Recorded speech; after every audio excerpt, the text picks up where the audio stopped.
پاک نہیں ہوگا تو باطن روشن نہیں ہوگا. یہ بنیادی بات ہے. اگر رزق پاک نہیں ہے تو میرے حضور نے ارشاد فرمایا کہ ایک بندہ سفر کر کے کعبۃ اللہ کے صحن میں پہنچتا ہے اور کعبے کے پردوں کو تھام رہا ہے, وہ یمد یدیہ, اور لمبے لمبے ہاتھ کر کے کہتا ہے اے اللہ, لیکن اس کا کھانا حرام ہے, اس کا پینا حرام ہے, اس کا لباس حرام ہے, وہ غزیہ بالحرام, اس کو غذا حرام سے دی گئی ہے. میرے حضور نے فرمایا اس کی کوئی دعا قبول نہیں ہوگی.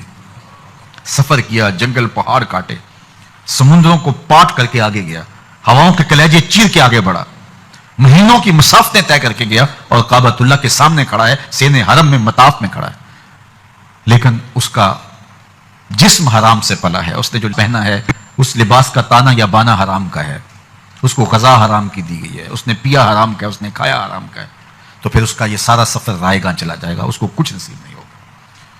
تو سب سے پہلی شرط اس عنوان سے عقل حلال ہے. اس کے بعد پھر صدق مقال ہے کہ آپ کی زبان جھوٹ نہ بولے. جب کوئی شخص جھوٹ بولتا ہے, روحانیات تو دور کی بات ہے, اللہ کے فرشتے اس سے 1 میل دور ہٹ جاتے ہیں. جب کوئی شخص جھوٹ بولتا ہے تو حدیث پاک میں آتا ہے اس کے منہ سے ایک خاص قسم کی بدبو نکلتی ہے.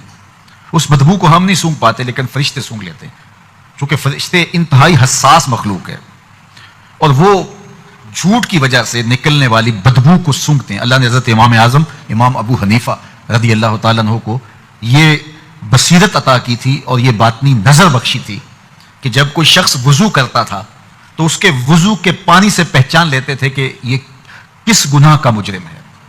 جب بندہ وضو کرتا ہے تو وضو سے ہاتھوں کے گناہ جھڑتے ہیں, منہ کے گناہ جھڑتے ہیں, تو وہ وضو کے پانی سے اس بات کو محسوس کرتے تھے.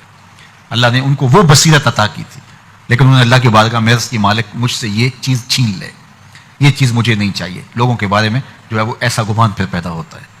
تو فرشتوں کو اللہ نے وہ حساس جو ہے وہ پاکیزہ وجود دیا, ان کی حس ایسی ہے کہ وہ بدبو جو انسان بولتا ہے اور لفظوں سے جو اثرات نکلتے ہیں وہ محسوس کرتے ہیں.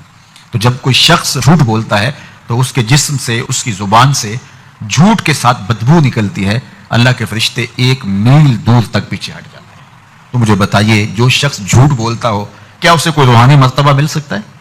یہ سوچا بھی نہیں جا سکتا, یہ امکانات سے ہی نہیں ہے. اللہ کے محبوب علیہ السلام سے پوچھا گیا کہ حضور کوئی مسلمان, کوئی مومن کیا بزدل ہو سکتا ہے؟ فرمایا نہیں, وہ بہادر ہوتا ہے, لیکن ہو سکتا ہے کبھی اس سے بزدلی بھی سرزد ہو جائے. انسانی کمزوری ہے, کبھی انسان بہت طاقت میں ہوتا ہے اور کبھی انسان کمزور بھی پڑ جاتا ہے. فرمایا ہو سکتا ہے کبھی اس سے ہو بھی جائے. پھر پوچھا کہ بخل کر سکتا ہے؟ فرمایا نہیں, مومن سخی ہوتا ہے لیکن ہو سکتا ہے کبھی اس سے بخل بھی ہو جائے. کبھی کبھی دولت اسے اچھی بھی لگنے لگ جاتی ہے, جس طرح فرمایا گیا کہ اولاد مبخلتن مجبنتن, یہ جو اولاد ہوتی ہے یہ بندے کو بخیل بھی بنا دیتی ہے اور بزدل بھی بنا دیتی ہے. جب اولاد نہیں ہوتی تو بندہ سخی بھی ہوتا ہے اور بندہ جو ہے وہ مشکل حالات میں بھی کود جاتا ہے, لیکن جب اولاد ہوتی ہے تو پھر مشکل حالات میں کودنے سے پہلے سوچتا ہے میرے بچے ہیں یتیم ہو جائیں گے, اس کو یہ خیال آتا ہے. پہلے وہ ایسے مال لٹاتا ہے لیکن اولاد ہو جائے تو پھر وہ اولاد کا سوچتا ہے کہ ان کے لیے کچھ میں جمع کر لوں. تو اولاد فرمایا میرے حضور نے کہ مبخلہ و مجبنہ, یہ بخیل بھی کر دیتی ہے اور یہ کمزور اور بزدل بھی بنا دیتی ہے. لیکن تیسرا سوال حضور سے پوچھا گیا کہ مومن جھوٹا ہو سکتا ہے؟ تو اس پہ 2 ٹوکا, نہیں جھوٹا نہیں ہو سکتا.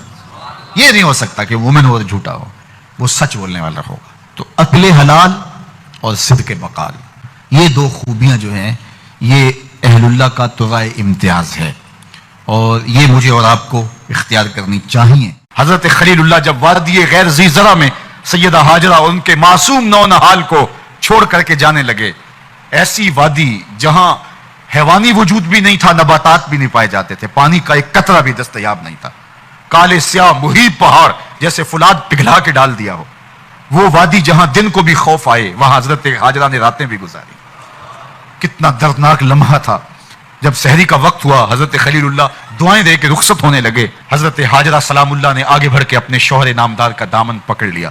تمسکت بِأَسْيَالِهِ, دامن پکڑ کے بولی میرے شوہر نامدار, اس محیب وادی میں, اس پہاڑوں کے دامن میں جہاں دن کو بھی خوف آئے, نونہال معصوم کے ہمراہ مجھے چھوڑ کے کہاں جا رہے ہو؟ حضرت خلیل اللہ نے کوئی جواب نہیں دیا.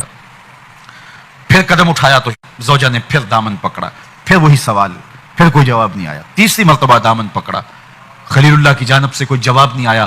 تو خاتون خود بولی کیا اللہ کا حکم تو نہیں؟ تو حضرت خلیل اللہ نے کہا نعم, ہاں اسی کا حکم ہے. حضرت ہاجرہ نے دامن چھوڑ دیا, کہا جائیے خیر سے جائیے,